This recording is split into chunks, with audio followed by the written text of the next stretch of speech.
सीकर में किसी व्यक्ति को, जो आदमी एहसान खामोश नहीं हो,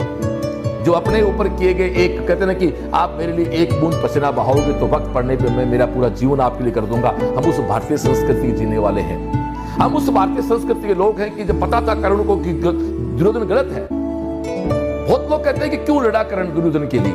लेकिन लोग भूल जाते हैं कि जब एक राज्यसभा के अंदर ऐसी बात चल रही थी कि साहब यहाँ जो राजकुंवर है वो इसमें भाग ले सकते हैं, तो हम सब जानते हैं कि कर्ण एक सुतपुत्र रूप में उनको लोग कहते थे, माफी चाहता हूं मैं नहीं, जो एक सुतपुत्र रूप में उनको मानते थे,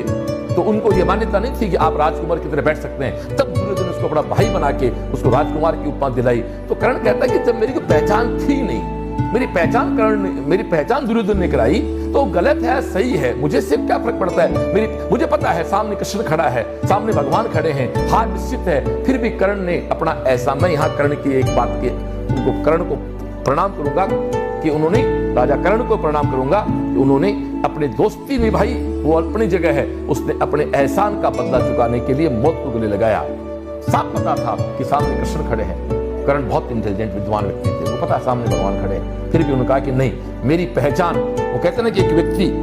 एक मंदिर में खड़ा था, तो एक नास्तिक गया तो कहा कि इस मंदिर की चौखट पे माथा क्यों टेकते हो, तो उसने बड़े प्यार से कहा कि सर तेरे सदके से मिला है, इसलिए ये सर तेरे सदके झुकता है। जो भगवान ने जीवन दिया है,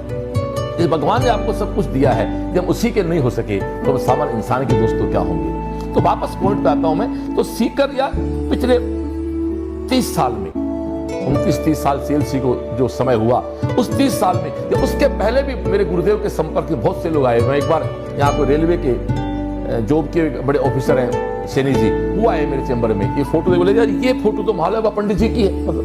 मैंने कहा आपके पंडित जी, बोले तो हमारा रेलवे में नौकरी करता श्रवण जी है, थारे के लागे, मैंने कहा साहब ये मेरे सब कुछ है, और बोले नहीं आ रहे पंडित जी, उनकी भाषा, पंडित जी भाजी बहुत वीडियो मारा, बोले बड़ा बड़ा सारा अफसर है ना आकर बैठ रहा करता, बोले। तो इस प्रकार के जो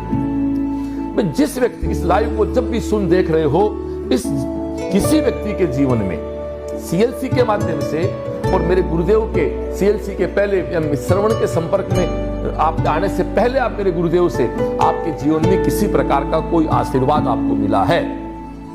सीएलसी में पढ़े हुए स्टूडेंट को लगता है कि मैं सीएलसी में पढ़ा, वहां किसी भी प्रकार की सीएलसी में आपकी सहायता की गई हो, वो चाहे फीस की हो, चाहे भावनात्मक हो, चाहे मोटिवेशन हो, चाहे थप्पी देने वाली हो, चाहे आपको जरूरत पड़ी तो आपकी अन्य कोई सहायता की गई हो। सीकर में जितने भी साथी प्राइवेट हॉस्टल चलाते हैं, रूम चलाते हैं, मकान, उनको लगे कि सीएलसी के आने के बाद अन्य लोग आए, तो सीएलसी आए तब सीकर हुआ ना,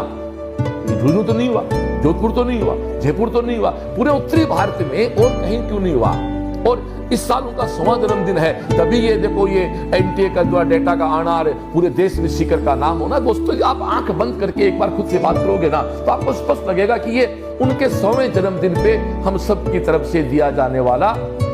एक वो तोहफा है जो एक बेटा अपने पिता को दे सकता है। बाकी तो हम क्या दे सकते हैं, हम अर्पित कर रहे हैं, हम समर्पित कर रहे हैं। इतना समर्पित बात होती है।